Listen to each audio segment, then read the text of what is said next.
Buenos días. Vamos a presentarles esta disertación sobre lo que es la constituyente, el plebiscito o la consulta popular. Previo a eso, como le está diciendo, nadie tiene una bolita mágica.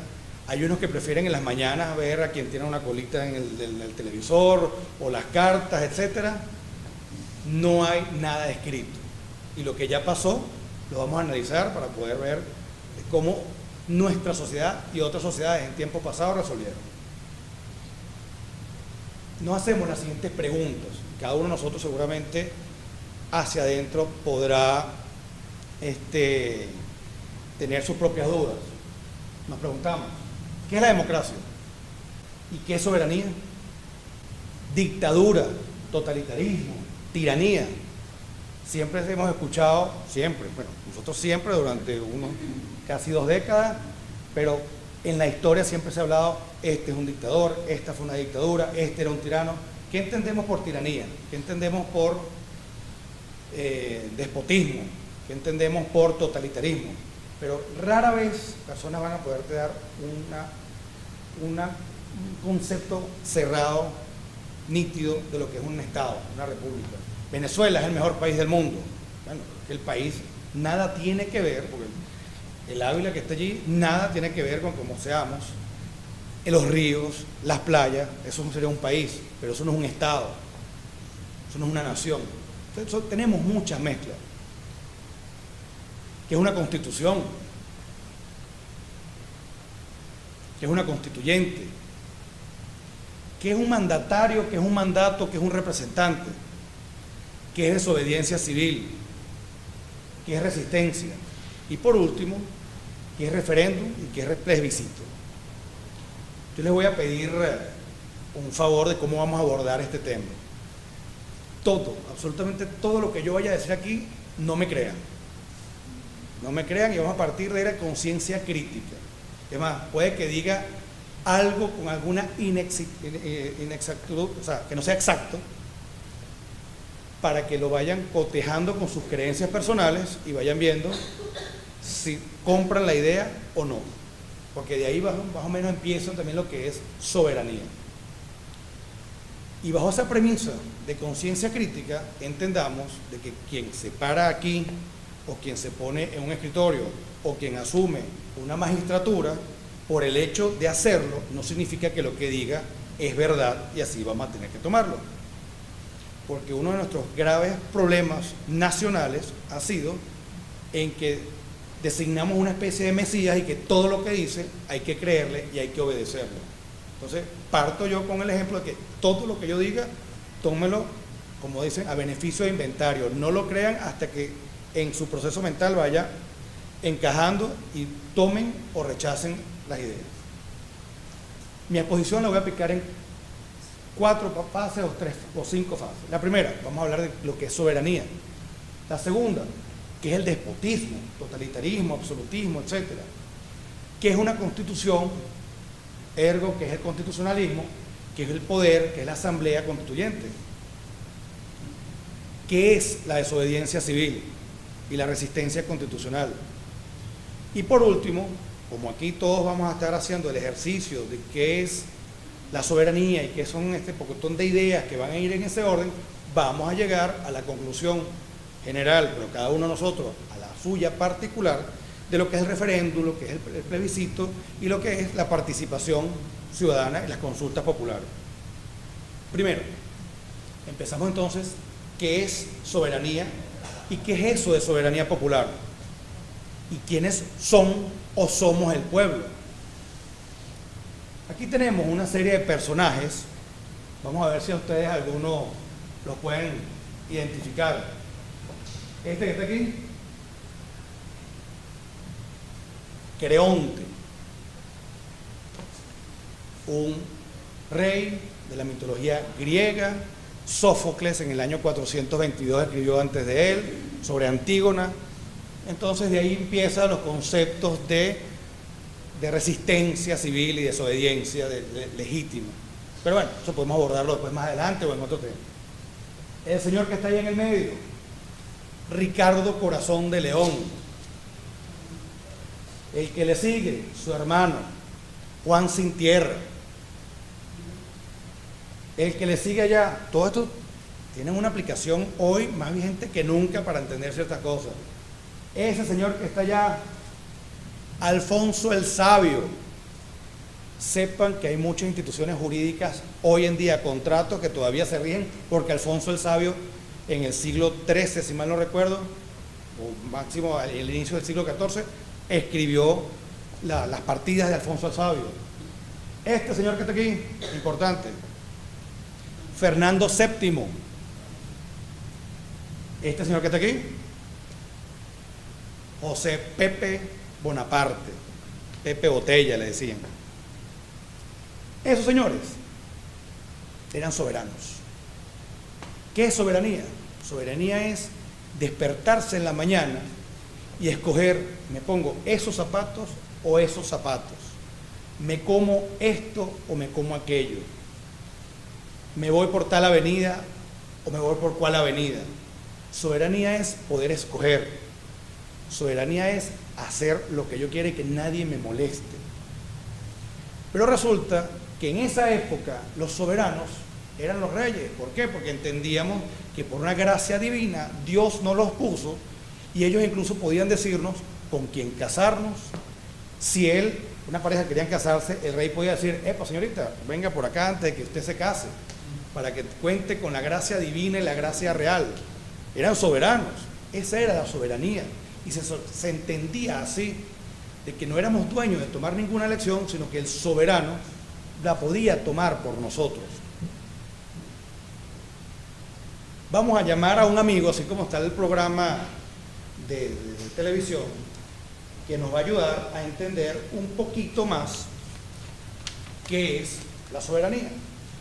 Resulta que ese concepto de soberanía, antes y después de ciertos eventos sociológicos, históricos, jurídicos, políticos, tiene un antes y un después, que es la Revolución Francesa, la independencia americana, la independencia latinoamericana, y ya entendemos de que ningún señor, nadie, incluso porque tenga la gracia de Dios, nos va a decir qué hacer. Entonces la soberanía es de nosotros, la soberanía individual, desde escoger los zapatos que me pongo, con quién salgo, aquella persona decir no salgo contigo, me caso, no me caso, me voy por tal avenida, eso es soberanía, hasta decir quién va a ser nuestro presidente, qué es un presidente, qué normas le vamos a poner a los presidentes para que la ejecuten. Y entonces llegó un señor, que es este que está aquí, que se llama Alexis de Tocqueville, y se fue en 1815, 1820, estuvo en los Estados Unidos, y entre 1830 a 1840 escribió un libro que se llama La democracia en América en general, pero por supuesto él estaba en los Estados Unidos y escribió. Y extraigo 3 secciones muy corticas de su libro, porque él decía, bueno, pero es que antes el soberano eran los reyes, y aquí tienen presidente, pero ¿quién es el presidente? ¿Qué hace? Y vamos a ir llegando a nuestras propias conclusiones en este sentido. Cuando las repúblicas caen en el yugo de uno solo, el poder continúa mostrándose en él sencillo, unido y modesto en sus maneras, como si se elevara por encima de todos. Cuando los emperadores disponían despóticamente de la fortuna y de la vida de los conciudadanos, se les seguía llamando césares. Al hablarles, iban a cenar familiarmente en casa de sus amigos. Es decir, eran emperadores, pero eran unos tiranos, pero seguían llamándoles emperadores, reyes, o más adelante podían seguirles llamando presidentes, a pesar de que eran dictadores de facto y eran tiranos. Propiamente hablando, se define soberanía como el derecho a hacer las leyes. Soberanía es tomar la decisión de cuáles son las normas que nos van a regir. Una vez que yo escojo ponerme un zapato y no el otro, es una ley, en el sentido de que es un mandato. La soberanía popular entonces ya no la tiene alguien ajeno a nosotros, sino que somos todos. ¿Y qué pasa? Es sencillo tomar la elección de qué zapato ponerse, pero no la elección general, ponerse de acuerdo todos. Pero eso jamás puede ser entendido en cuanto a que se la deleguemos a alguien más, porque eso sería contrario a lo que es la soberanía. Este amigo Tocqueville hablaba sobre la institución de la presidencia, lo que es un presidente. El presidente es igualmente ejecutor de la ley, pero no concurre realmente a hacerla, puesto que al rehusar su asentimiento, él no puede impedir que exista. No forma parte, pues, del soberano, solo es su agente. Y termina. El presidente está colocado al lado de la legislatura como un poder inferior y dependiente. Alexis de Tocqueville. Desde ese momento, 1830, 1821, 1813, o sea, hay un antes y un después. Ya eso es soberanía popular, somos nosotros. Es difícil ponerse de acuerdo, sí, pero somos soberanos. Para seguir entendiendo, ya tenemos más o menos una idea de qué es soberanía. Ahora, ¿qué es la tiranía? La tiranía, pudiéramos decirlo, que es desviarse de lo que debe hacer un buen monarca o un buen soberano. En un momento, si era una sola persona, se desviaba. Y eso creábamos los tiranos. Ahí tenemos también a 5 señores, vamos a ver si ustedes lo reconocen. Solón, época de Grecia, Iván el Terrible, Atila, Latz, que fue quien se inspiró lo que era Drácula y empalaba a la gente, y este es un señor que se llamó, no es Nicolás, es siempre me confundo con su nombre, no, de verdad, Napoleón III. Napoleón III, interesante, porque hay momentos de la historia nuestra, segundo emperador de Francia, pero hay cosas que coinciden con nosotros. Estos señores los conocen. Ahí tenemos a Gaddafi, a Hitler, a Kim Jong-il, Nicolás, Ceausescu, Mugabe, Stalin, Videla, Mussolini, Noriega, Castro Ruz, este señor que está aquí, Papadoc, este que está aquí, Rafael Leónidas Trujillo. Vemos como la tiranía siempre ha estado, siempre estará. Tiempo pasado, tiempo presente, tiempo futuro. Estos señores aquí, ¿saben quiénes son? Monagas, Castro, Gómez, Pérez Jiménez, un comodín. Resulta que conceptos de tiranías hay muchísimos, de dictadura, y uno lee y busca, y de verdad que qué fastidioso es el abogado, pero he conseguido un concepto, creo que fue en 1777 o 1789, 83, que este señor, Vittorio Alfieri, tiene un particular concepto de tiranía. Entonces vamos a ver si se reúne con todo aquello que tenían en común estas personas. Y el concepto es el siguiente: se debe dar indistintamente el nombre de tiranía a toda clase de gobierno en el cual la persona encargada de la ejecución de las leyes puede hacerlas, destruirlas, violarlas, interpretarlas, entorpecerlas, suspenderlas o simplemente eludirlas con la certeza de la impunidad. Que este violador de las leyes sea hereditario o electivo, usurpador o legítimo, bueno o malo, uno o muchos, cualquiera, en fin, con una fuerza efectiva capaz de darle este poder, es tirano. Toda sociedad que lo admite está bajo la tiranía, todo el pueblo que lo sufre es esclavo. Eso fue en 1780 y pico, finales del siglo XVIII, ni siquiera XVIII. No sé, he tratado de conseguir algunos conceptos más recientes, pero hasta ahora me quedo con esto. Entonces, sí, en esa época lo tenía claro, yo no sé por qué ahorita estamos tan... Entonces, ¿qué es una constitución? Rapidito, ¿qué es una constitución? No es un librito, no es un libro, y aquí dice, y mandamos. Resulta que como los tiranos hacen lo que les da la gana y el poder hace lo que les da la gana, le dijeron, les vamos a poner orden, un parado al poder. La constitución es una situación material del límite al poder. ¿Ustedes saben quién es esta gente? Este señor que está aquí. Robin Hood. ¿Qué tiene que ver Robin Hood con la Constitución? ¿Qué hacía Robin Hood? Te cuento. Porque después de esta exhibición, después de esta presentación, van a ver la película otra vez y la van a ver desde otro punto de vista. Porque es que Robin Hood, date cuenta que lo tenemos desde las películas viejas, tenemos incluso Russell Crowe, la podemos ver la versión de Kevin de Concord, aparece hasta en Shrek, la tenemos incluso en Disney.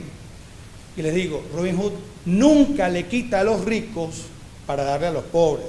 Resulta, ¿se acuerdan aquellas dos fotografías que teníamos de nuestro amigo Ricardo Corazón de León y Juan Sin Tierra?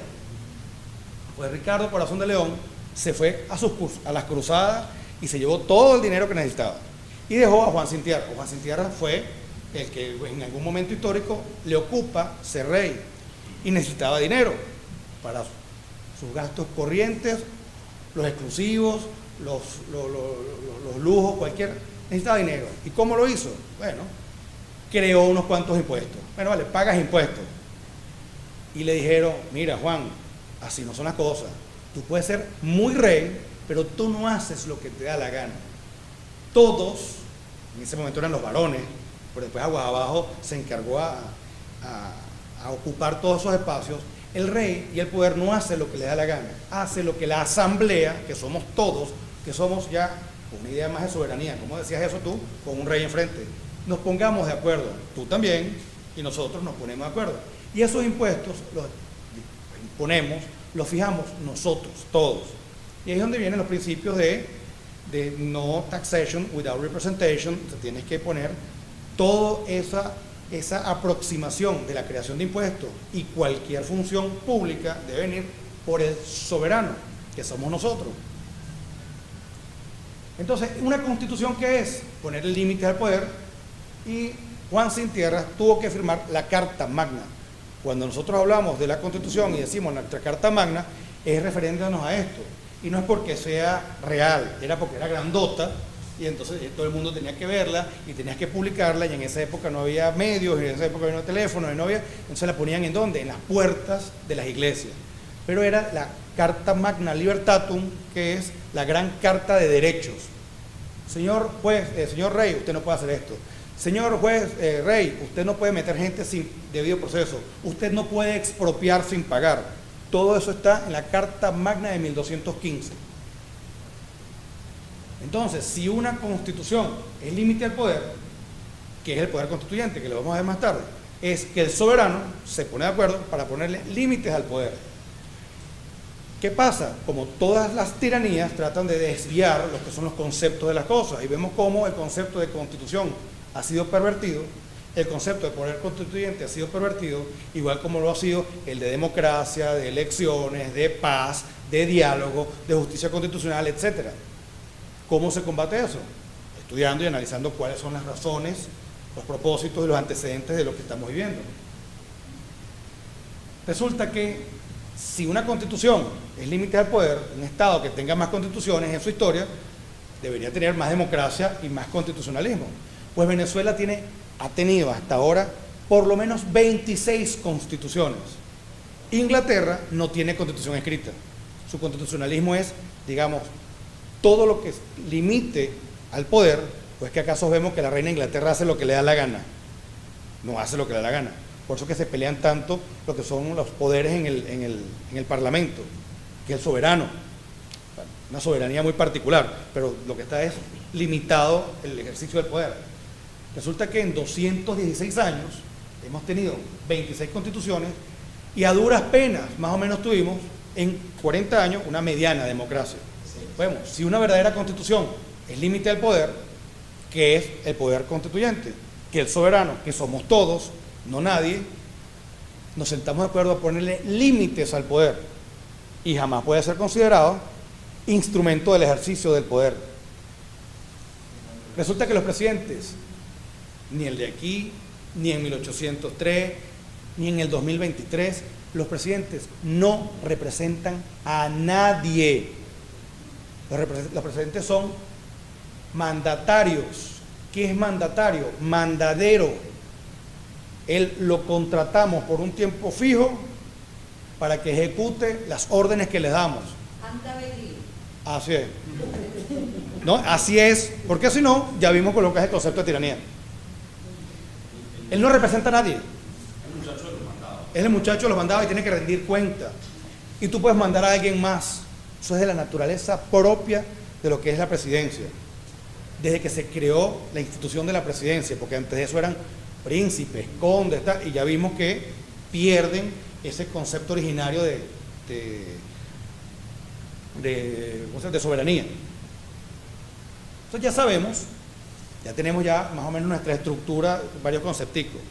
Entonces, ¿qué es la desobediencia, la legítima defensa o la resistencia constitucional?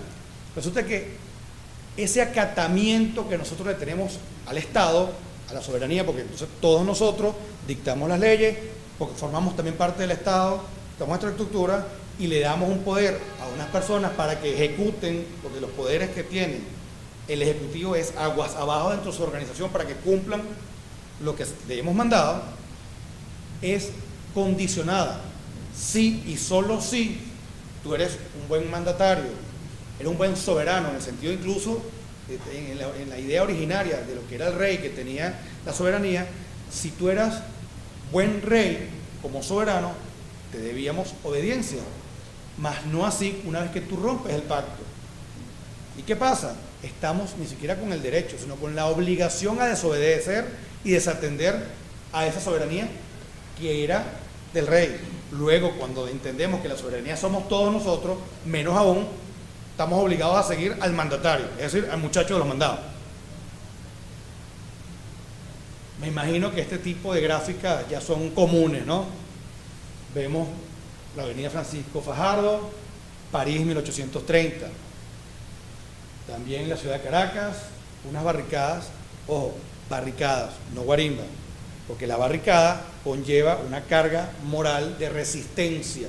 La guarimba fue un invento, no sé quién habrá inventado ese nombre, pero hay que usar las palabras como son. Cuando tú usas la palabra barricada, conlleva ya lo que es intrínseco, la resistencia a la usurpación, al tirano.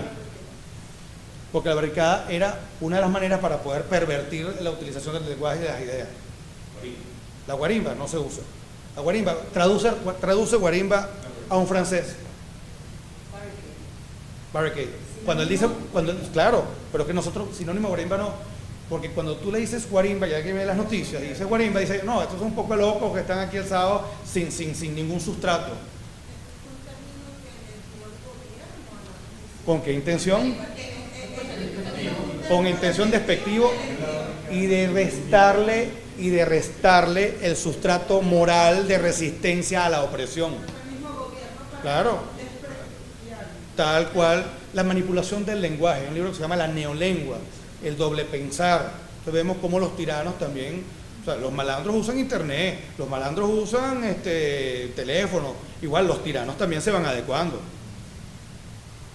Principal de las Mercedes, París 1830, Principal de las Mercedes hacia el Rosal, tenemos también ahí unos esbirros, en 1830 los esbirros, y una fotografía que emula, que evoca algo que es propio, que es la resistencia a la opresión, la libertad. Tan famosa es esa imagen que tenemos, La libertad guiando el pueblo, de 1830, y no es un tema de que la resistencia esté en estos artículos, que si el 333, que si el 350, que si el 348, 347, porque si algo que somos fastidiosos los abogados es que llega alguien, entonces se sienta aquí a leerte las cositas, y no, esos están allí, es porque el derecho a la resistencia es natural. ¿O es que acaso el derecho a la vida lo tenemos nosotros porque está en el artículo 43 de la Constitución? ¿O es al revés? Está en el 43 porque existe el derecho a la vida. Eso no es un tema de artículos, ni esto, ni el 2 o el 16 de la Declaración de los Derechos del Hombre y del Ciudadano en 1789. Es un tema de opresión, porque en tanto exista opresión, tenemos el derecho, y más que el derecho, la obligación de luchar contra la opresión. Tan es así que nuestro himno nacional expresamente señala, gritemos con brío, muera la opresión. No en vano está ahí. Y más o menos de la misma fecha de la firma del Acta de Independencia del 5 de julio de 1811. Tan famoso es que la tenemos hasta en Lego. Para entender un poquito lo que es resistencia civil, tenemos algunos autores famosos. Ya les dije, desde Sófocles en su obra de 442 a.C. hasta una obra muy reciente que se puede comprar, aquí las hay en Venezuela, de Hermano Vitale de 2012. Pero hay un señor que tenemos que destacar, que es Juan Germán Rocio, venezolano. Ya van a comentar un poquito más de él.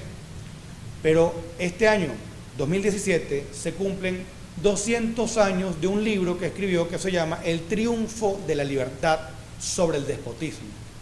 Y ese venezolano desarrolla de manera impecable lo que es el derecho y el deber de resistirse a la opresión, porque hay que ver qué difícil era resistirse a una idea de que el soberano, que era el rey, era por gracia de Dios, y él lo desarrolla de una manera espectacular.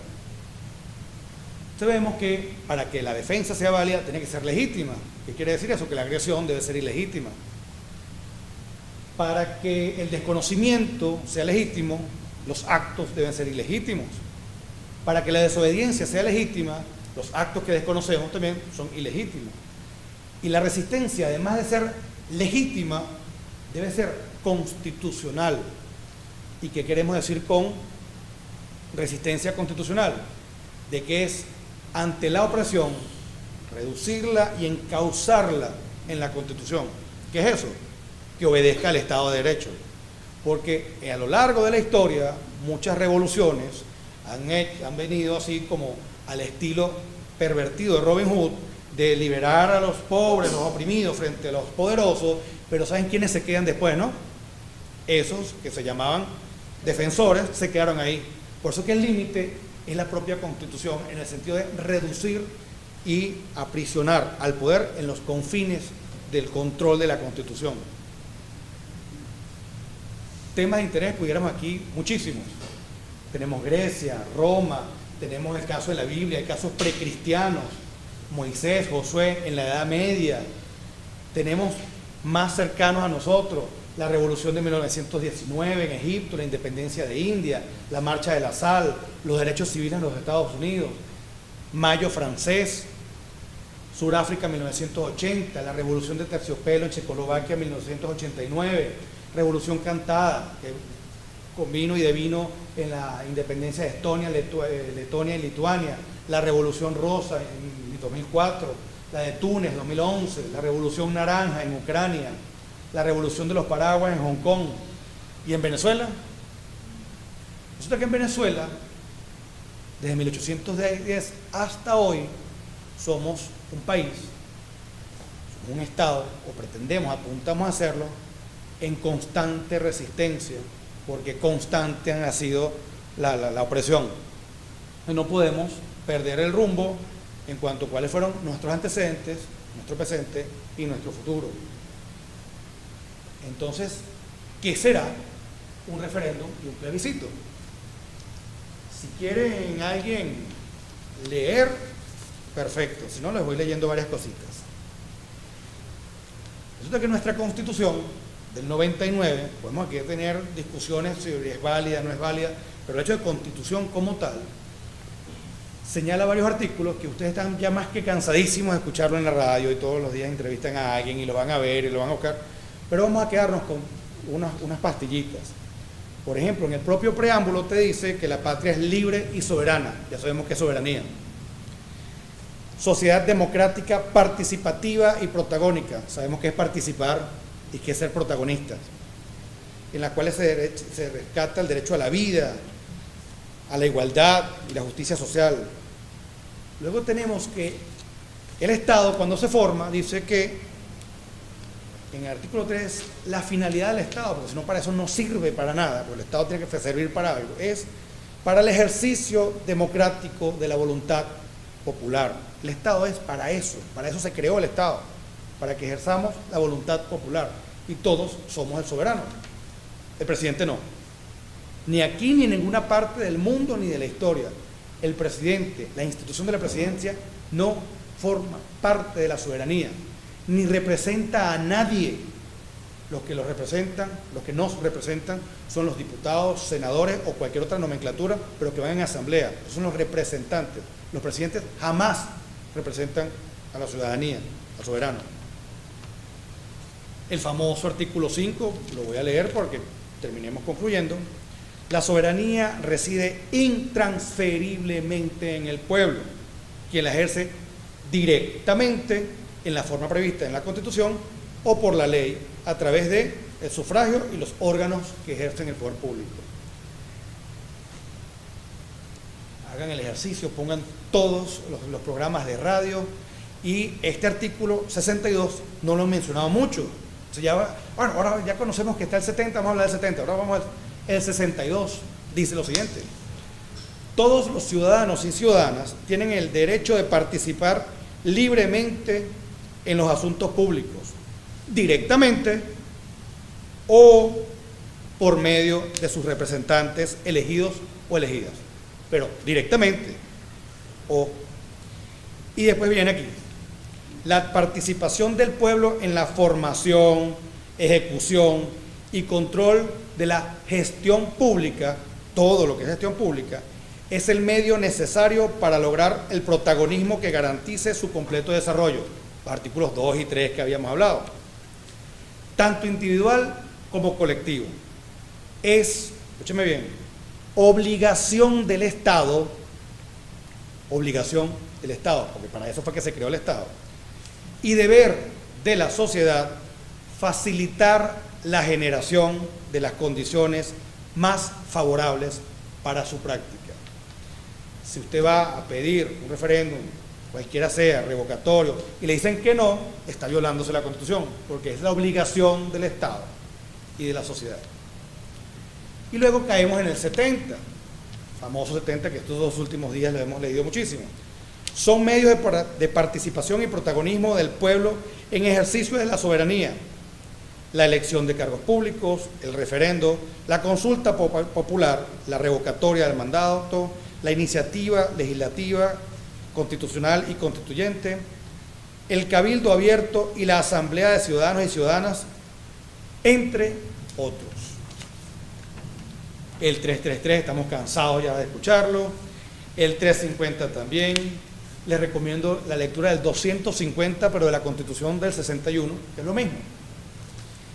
Y por último, tenemos un artículo que dice: corresponde a la Asamblea Nacional organizar y promover la participación ciudadana en los asuntos de su competencia. Mi pregunta es, ¿entonces el plebiscito sí está en la Constitución o no está? Está, es la consulta, entre otros. ¿Es vinculante o no es vinculante? ¿Es obligación del Estado haberlo hecho? No solamente es vinculante jurídicamente, es vinculante moralmente, es vinculante democráticamente, es vinculante republicanamente. ¿Los tiranos obedecen a las leyes? ¿Los tiranos obedecen a la moral? ¿Los tiranos obedecen a la república? La respuesta, ustedes mismos pueden. Último examen para la conclusión. Vamos a sacar la cédula. ¿Qué vemos en la cédula? La fotico, a veces siempre, porque salimos feos en la foto, ¿no? La foto, nuestro nombre. Aquí la traducción de lo que tenemos aquí es: este soy yo y nadie más. Soy soberano.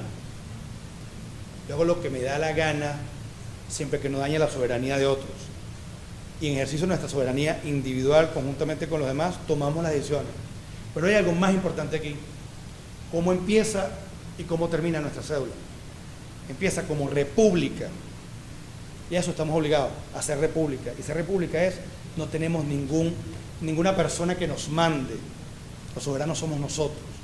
Tenemos que procurar ser republicanos. ¿Y cómo cierra la Constitución? En grande, negrilla mayúscula: venezolano. Y Venezuela nació resistiéndose a la opresión. Venezuela nació resistiéndose a la imposición ilegítima de quien nos quería vender como esclavos cuando abdicó en 1808. Cada vez que damos la cédula, hoy, el domingo que viene, cuando vayamos a pagar, entendamos qué es soberanía, entendamos qué es independencia, entendamos qué es desobediencia civil, y muchísimas gracias. ¿Qué es república? Sistema en el cual el pueblo se pone sus propios límites, se pone su propio destino, dicta sus propias normas de convivencia. A diferencia de la monarquía, tú tienes las luchas, digamos, originarias que se dieron en el momento de nuestra independencia, eran los independentistas, no, los republicanos y los monárquicos, porque en ese momento era, digamos, sencillo entre ellos. La gracia de Dios me dice que yo soy el soberano y yo te digo qué hacer. Mira, la gracia de Dios más bien dice que nosotros somos independientes. Cuando nos vendieron, en el sentido de la abdicación de nuestro soberano, Fernando VII, cual si fuésemos rebaño de ganado, mira, te doy con todo esto que está aquí adentro, ya tú entiendes, no estamos obligados a seguir. Entonces, por eso es que tenemos, y la república se hace todos los días. Ese es el problema. Hemos perdido la calle, hemos perdido el Estado, hemos perdido el país. Cuando se recupere, labor importante, labor que hay que mantener es estar allí, no dejar que nos la roben otra vez. ¿Okay? Pero date cuenta que tienes constitucional. Cuando te hablan de monarquía constitucional es porque el rey está sometido al derecho. El rey no hace lo que da la gana. El año pasado vimos lo que pasó en España. ¿Listo? Sí, señor.